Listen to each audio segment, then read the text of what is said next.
अथ श्री पृथ्वी गीता अथ पंचदशोऽध्यायः जीवन वृक्ष योगः। पृथ्वी माता उवाच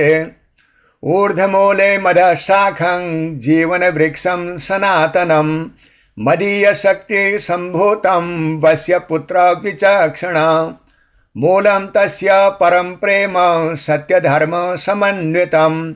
यस्मादुत्पद्यते नित्यं जीवनस्य महाद्रुमम् अहं धरा तस्य तनोः स्थैर्यरूपेण संस्थिता मदीयैके समुत्पन्ना साखिनो लोकसञ्चयः देवलोके मनुष्याश्च पशुपक्षिगणास्तथा शाखारूपेण वर्तन्ते जीवनस्य महाद्रुमे पत्राणि विविधा जीवाः स्पन्दमानाः स्वकर्मभिः एकस्मिन्नपि वृक्षेऽस्मिन् नानारूपा व्यवस्थिताः पुष्पाणि शुभे संकल्पाः फलानि कर्मजानि च यादृशं बीजमादत्ते तादृशं फलमश्नुते ज्ञानं तस्य रसः प्रोक्तो धर्मस्तस्य दृढत्वचः दया तस्य सुगन्धिश्च शान्तिः छाया सुखप्रदा लोभो द्वेषस्तथा हिंसा कृमयः स्युः विनाशकाः ये वृक्षस्य विकासं वे शने शनेरुपहन्ति सत्यवारिणा सिञ्चन्ति सन्तो धर्मपरायणः तेन पुष्टो भवेद्वृक्षो लोकमङ्गलकारकः यथा वृक्षः फलं दद्याते न स्वार्थाय कदाचन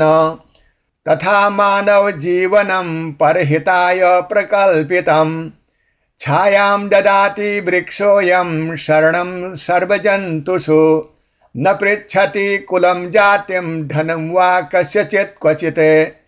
एवं भवेत् मनुष्योऽपि समदृष्टिर्दयान्वितः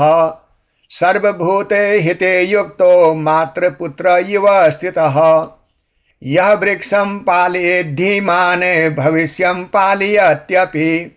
वनानि जीवनस्यासुः प्राणवायोः निधिः शुभः तेषां रक्षा सदा कुर्यात् मानवः कृतबुद्धिमान् न केवलं बहिर्वृक्षो हृदये अपि महद्दुमः तत्रापि बीजमाधेयं प्रेम धर्म समन्वितम् अज्ञानकुठारेण छिन्नः शुष्यति मानवः ज्ञानेन पुनराप्नोति जीवनस्य नवोद्गमम् यः पश्यति जगत् सर्वं जीवनवृक्षरूपतः सवे भेदं न पश्येत सर्वे शाखा इव स्मरन्